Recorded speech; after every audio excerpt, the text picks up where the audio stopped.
Hello friends, welcome to my channel The Voice of Knowledge. If you like this video, give it thumbs and share with your social circle. अस्सलाम वालेकुम viewers.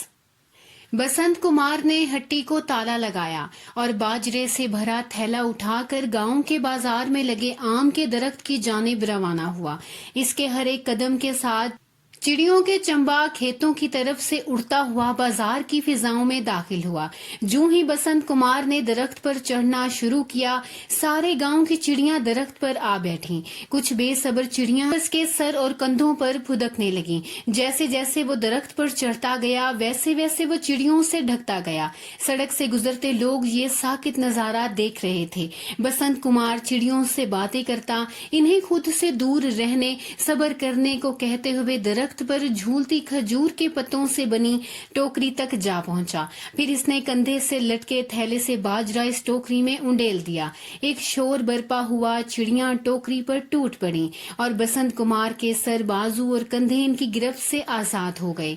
और वो कुछ देर वहां पर रुककर इनसे बातें करता रहा। इनसे चिड़ियों के नाम भी रखे हुए थे और वो नामों से पुकार कर इन्हें शरारतों और बेसब्रेपन और दूसरे को चुगने को जगह देने को कहता रहा। इसके चेहरे पर ऐसी खुशी थी कि जैसे कोई अपनी औलाद को खाते हुए देखकर खुश हो। और वो धीरे धीरे दरख्त से उतरा और दुकान की तरफ जानिब हुआ। चिड़ियों ने जी भर कर दाना चुगा और दुकान को जाते बसंत कुमार के सर पर उड़ते हुए शुक्रिया अदा करने लगी। मगरिब की अजान शुरू हो गई। अंधेरा छाने लगा तो चिड़ियों के चंबा आम के दरख्त से उड़े और अपने अपने घोंसलों की राह ली। रहीमगढ़ का ये छोटा सा गांव पहले रामगढ़ के नाम से मशहूर जाना जाता था। इंडिया की सरहद से करीब होने की वजह से ये हिंदू बनियों का गढ़ था। बनारस की साड़ियां हों या लखनऊ के पान का पत्ता, हर चीज का यहाँ खूब कारोबार होता था। गांव में चंद मुसलमान खानदान भी आबाद थे, जिनकी अक्सरियत हिंदू बनियों की दुकानों में काम करती या वो इनकी जमीनों पर मज़ारे थे। बीज, हल, पानी सब हिंदू बनिए मुहैया करते तो मुसलमान अपनी मेहनत से जमीन का सीना चीर कर अनाज उगाते। ये अनाज राजस्थान और थर के सहराई इलाकों के व्यापारियों को बेचकर हिंदू हजारों रुपए कमाते। मुसलमानों को इसके बदले साल भर का अनाज, कपड़ा लत्ता, घी, शक्कर मिलता। यूं गांव के लोग सब्र शुक्र के साथ जिंदगी गुजार रहे थे। बसंत कुमार का वालिद प्रीतम कुमार गांव के वाहिद मंदिर का महाराज था। हर इंसान से प्रेम से पेश आता और निहायत सखी इंसान था। हिंदू मुस्लिम का फर्क किए बिना हर गरीब की मदद करता। गांव में आया हर मुसलमान और हर मुसाफिर इसका मेहमान होता। इंसानों के साथ साथ वो परिंदों का भी बेहद ख्याल रखता था। ये इसकी आदत थी कि वो सर शाम आम के पुराने दरख्त पर चिड़ियों को दाना डाला करता। एक रोज शदीद बारिश हो रही थी। कुछ देर को बारिश थमी तो चिड़ियां दुकानों और मकानों की मुंडेरों पर आ बैठी। वो प्रीतम कुमार के आने का इंतजार कर रही थी, मगर आज सुबह से प्रीतम कुमार को बुखार था और जब वो दरख्त पर दाना डालने ना आया तो चिड़ियों ने इसके मकान और मंदिर पर बैठकर अपना शोर मचाया कि प्रीतम कुमार का दिल पसीज गया और वो बमुश्किल उठा, थैला बाजरे से भरा और घर से निकल आया। चिड़ियों ने इसे आता देखा तो सारा आसमान चिड़ियों से ढक गया। बीमार प्रीतम कुमार बमुश्किल दरख्त पर चढ़ा, दाना डाला, मगर उतरते हुए गीले दरख्त से फिसल कर धड़ाम से जमीन पर आ गिरा। बीप के ले जाते हुए रास्ते में ही प्रीतम कुमार ने दम तोड़ दिया। इस रात अंधेरा होने के बाद भी चिड़ियां गांव के आसमान में उड़ती रहीं या मंदिर और महाराज प्रीतम के घर के दरो दीवार पर बैठी सीना को भी करती रहीं और अपने आशियानों का रुख ना किया।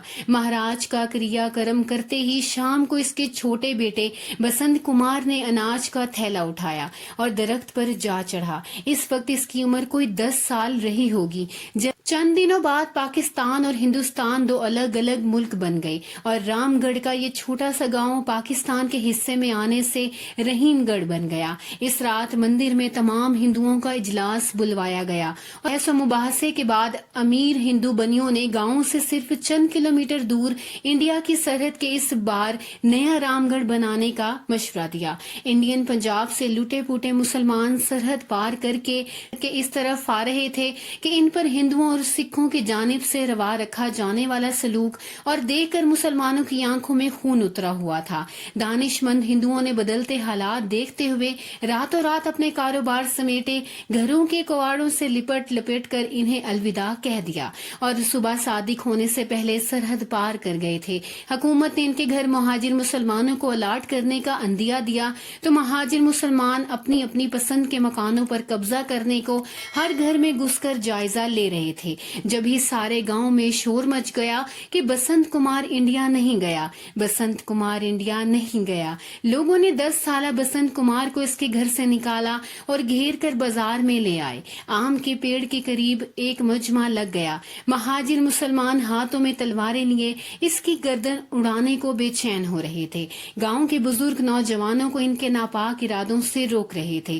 چاچا بشیر جو بسنت کمار کے والد کی دکان میں کام کیا کرتا تھا، مجمع چیرتا ہوا آگے بڑھا اور ڈرے سہمے بسنت کمار کو سینے سے لگاتے ہوئے پوچھا، بیٹا تم کیوں نہیں گئے اپنے بھائیوں کے ساتھ؟ میں چلا جاتا تو چڑیوں کو دانا کون ڈالتا؟ ابا کی راکھ اور چڑیوں کو کیا جواب دیتا؟ بسنت کمار نے روتے ہوئے جواب دیا۔ بسنت کمار کا بدماش نے آگے بڑھ کر اس کے سر پر ہاتھ رکھتے ہوئے اعلان کیا کہ بسنت کمار کا مکان، اس کے بھائیوں کی دکان اور مندر کو کسی نے ہاتھ لگایا تو وہ ہاتھ کاٹ دیے جائیں گے۔ پھر سالوں سال گزر گئے، حمید بدماش پولیس مقابلے میں مارا گیا۔ بسنت کمار نے سرحد پار آباد نئے رام گڑھ کی نیلم کماری سے شادی کر لی۔ اس کا کاروبار خوب چل نکلا کہ انہوں ملکوں کی سرحدوں سے سامان اور بیوپاری بآسانی آ جا سکتے تھے۔ کاروبار اچھا ہو گیا، اللہ پاک نے آل اولاد بھی دے دی تو زندگی بے حد مصروف ہو گئی، مگر بسنت کمار نے چڑیوں کو دانا ڈالنا نہ چھوڑا۔ آج جب بسنت کمار دانا ڈال کر واپس پلٹا تو کسی نے اطلاع دی کہ ایودھیا میں مسلمانوں کی بہت پرانی مسجد کو ہندوؤں نے شہید کر دیا ہے۔ رات ہوتے ہوتے شہر کی طرف آگ کا دھواں پھیلنے لگا۔ رحیم گڑھ کے نوجوانوں نے بازار بند کروا دیا۔ ان کی آنکھوں میں خون اترا ہوا تھا۔ کچھ لوگ ٹانکے پر اسپیکر لگائے اور نوجوانوں کا جوش بڑھاتے ہوئے کل بہت بڑی ریلی لے کر شہر میں موجود ہندوؤں اور مندروں پر حملہ کرنے کے لیے کھلے عام دھمکیاں دے رہے تھے۔ نیلم کماری نے جب یہ سنا تو جلدی جلدی بیٹے کو بھیج کر بسنت کمار کو گھر بلوا لیا۔ پوری رات گاؤں میں انتقام کی آگ میں جلتے نوجوان دندناتے رہے۔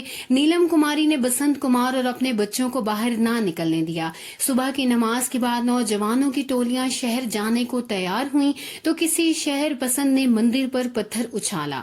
پھر کیا تھا کہ دیکھتے ہی دیکھتے مندر پر ٹوٹ پڑے۔ کھڑکیاں دروازے توڑنے کے بعد آگ لگا دی گئی۔ بزرگوں کے لاکھ روکنے کے باوجود لوگ بسنت کمار کی دکان لوٹنے لگے اور نوجوان اس کے گھر کی طرف بڑھے اور اندر سے کنڈی لگا دروازہ توڑنے کی کوشش کرنے لگے۔ امام مسجد نوجوانوں کو روکنے کو آگے بڑھے تو انہیں بھی پیٹا گیا، مگر وہ اور ان کے 2-4 نمازی ساتھی بسنت کمار کے دروازے کے سامنے ڈٹے رہے۔ ان کے کپڑے پھٹ گئے، پتھر لگنے سے سر خون ہوئے، مگر انہوں نے نوجوان کو دروازہ نہ توڑنے دیا۔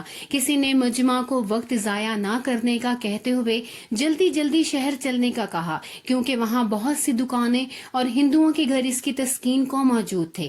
یہ سنتے ہی مجمع شہر کی طرف بڑھ گیا۔ بسنتوں کے چلے جانے کے بعد مولوی صاحب نے بسنت کمار کو امن کا یقین دلاتے ہوئے دروازہ کھولنے کا کہا تاکہ اسے اور اس کے بیوی بچوں کو اپنے گھر لے جا کر شر پسندوں کی شرارت سے محفوظ رکھ سکے، مگر گھر سے کوئی جواب نہ ملا۔ ایک بچے نے دیوار پھلانگ کر اندر سے کنڈی کھولی، بہن پردہ کر لو ہم اندر آ رہے ہیں، یہ کہتے ہوئے مولوی صاحب اپنے دوستوں کے ہمراہ گھر میں داخل ہوئے، مگر گھر پر کسی مرگھٹ جیسی خاموشی تاری تھی۔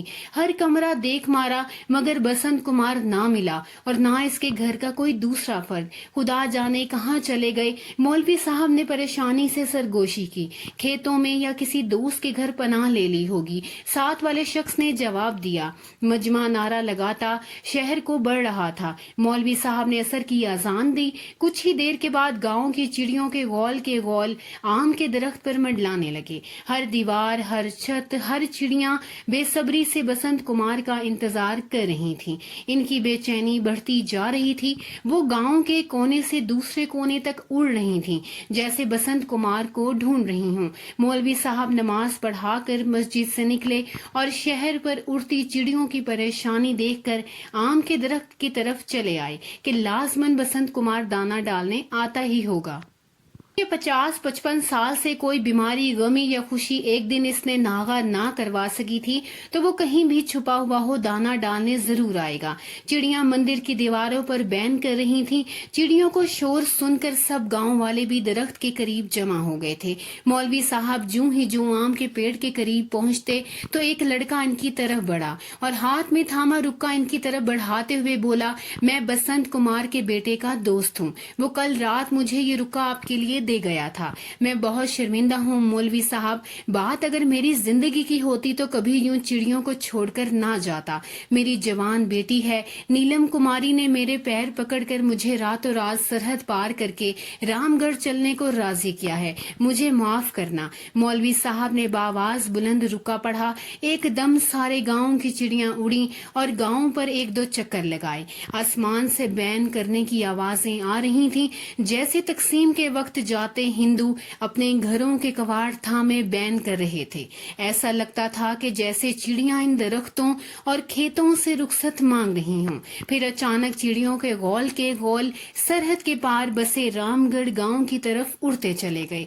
अच्छा हुआ काफिर बसंत कुमार गया और इसके पीछे ये काफिर चिड़ियां भी हिंदुस्तान चली गईं, मजमे में से किसी ने कहका लगाते हुए कहा। उम्मीद है हमारी आज की वीडियो आपको बेहद पसंद आई होगी। कमेंट्स बॉक्स में अपनी राय का इजहार करना मत भूलिएगा। मिलते हैं अगली वीडियो में। अल्लाह हाफिज।